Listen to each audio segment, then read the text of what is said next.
parler de la liberté. La liberté que le Seigneur donne. La liberté que Jésus-Christ nous donne lorsque nous avons cru en lui. Cette liberté, bien-aimé, c'est ce que tu vas entendre cet après-midi, qui va franchir ta vie, qui va libérer ta vie dans tous les secteurs. C'est sur cette lecture de la parole que tu vas être libéré cet après-midi, si tu crois bien sûr à la parole de Dieu. Alors bien avant que nous entrions dans notre enseignement, j'aimerais d'abord pouvoir expliquer ce que signifie réellement la vérité. Alors c'est quoi la vérité? Comment peut-on définir la vérité? La vérité est avant tout, bien aimé, définie comme étant la connaissance conforme au réel. La connaissance conforme au réel. Alléluia. Au réel. Bien aimé dans le Seigneur, au réel, c'est ce que tu vois, au réel de ce que tu entends, au réel de ce que tu entends de le voir autour de toi. Mais ici, on définit la vérité comme étant une connaissance conforme au réel.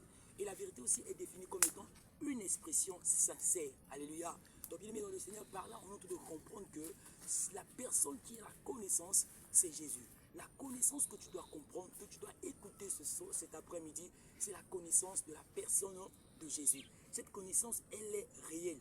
Et la vérité que tu vas entendre cet après-midi, c'est l'expression sincère, alléluia, et vrai, que Jésus-Christ est une expression de l'amour du Père. Jésus-Christ est une expression du Père, alléluia, pour l'humanité. Jésus-Christ est une expression de l'amour du Père pour le salut de l'humanité. Donc, bien aimé, cet après-midi, c'est une base que tu vas pouvoir comprendre, que quand tu veux comprendre sur la vérité, il faut d'abord voir Jésus-Christ. Alors, beaucoup de gens se posent des questions, apôtre grâce au Kaby, mais quand est-ce que cette vérité a commencé? Quand est-ce que cette vérité est venue dans le monde? J'aimerais t'emmener doucement, lentement, mais sûrement, pour que tu comprennes réellement ce que signifie la vérité. Alors, je vais faire remonter la machine, la machine vers encore l'origine, remonter vers le temps ancien. On va voir de l'ancienne alliance, on va voir de l'origine, la création du monde. Alors, qu'est-ce qui se passe, bien aimé? La Bible nous montre ici, alléluia, la Bible nous montre ici que à la création de l'humanité, alléluia, Dieu, quand il créait le monde a été créé par la parole, le monde a été créé par la parole, les animaux, les arbres, les poissons, les hommes ont été créés par la parole. Mais c'était un monde visible, un monde qui était réel, un monde qui est tangible. On peut voir, regardez, nous tous nous sommes venus ici, vous regardez, je suis derrière la nature, c'est un monde qui est comment? Un monde qui est tangible, un monde qui est réel, on peut toucher, voici je touche même l'élément de la nature, c'est un monde qui est réel.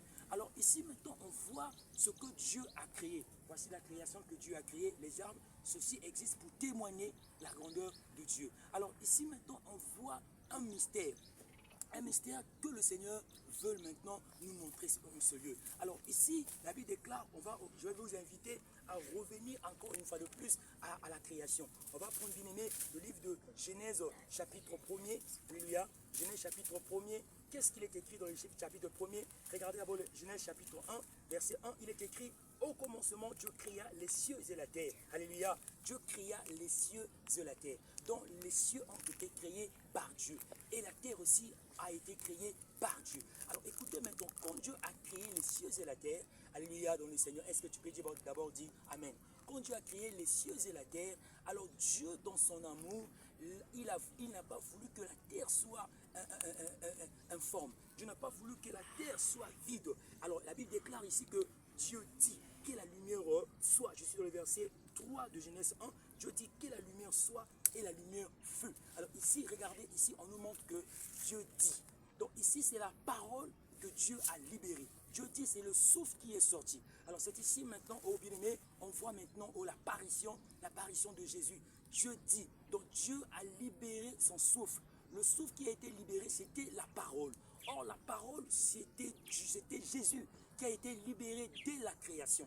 Alors, cette parole qui a été libérée, elle n'avait pas été créée. Elle avait été libérée. Elle avait été libérée sous forme du parler. Dieu a parlé, donc Dieu a libéré Jésus. Alors, Jésus-Christ est venu, alléluia, est venu dans le monde sous forme de la parole depuis la création. Quand il est venu dans le monde sous forme de la parole d'une création, il est venu. Lorsqu'on dit il vient d'un monde. Alléluia. Il vient d'un monde. Alors Jésus-Christ n'est pas venu par un monde que nous voyons aujourd'hui. Il n'est pas de ce monde-ci. Alléluia.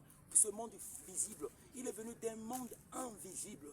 Donc Jésus-Christ existait dans la pensée du Père. Jésus-Christ existait dans la pensée du Père. Et Jésus-Christ était dans le sein du Père pendant que le Père créait. Pendant que le Père créait, Jésus-Christ existait déjà. Souvenez-vous, il est écrit, il est écrit que le Christ nous a sauvés avant la fondation du monde. Il est écrit, bien aimé, que nous avons été choisis avant la fondation du monde. Il est écrit que non, l'agneau a été immolé avant la fondation du monde. Dans le monde de la bien-aimée, c'est ce que nous voyons. Mais il y avait un autre monde qui existait dans la pensée éternelle de Dieu. Donc Jésus-Christ, pendant que le Père libère la parole, le Père a fait sortir le Fils qui était dans son sang, et le Fils est sorti sous forme de la parole. Est-ce que tu peux dire Amen, nous en a Jésus? Il est sorti sous forme de la parole, et la parole est libérée. Et quand la parole est libérée, la parole est venue maintenant dans le monde sous forme, bien aimé, Jésus-Christ est venu dans le monde sous forme du souffle. Alléluia. Il est venu sous forme du souffle.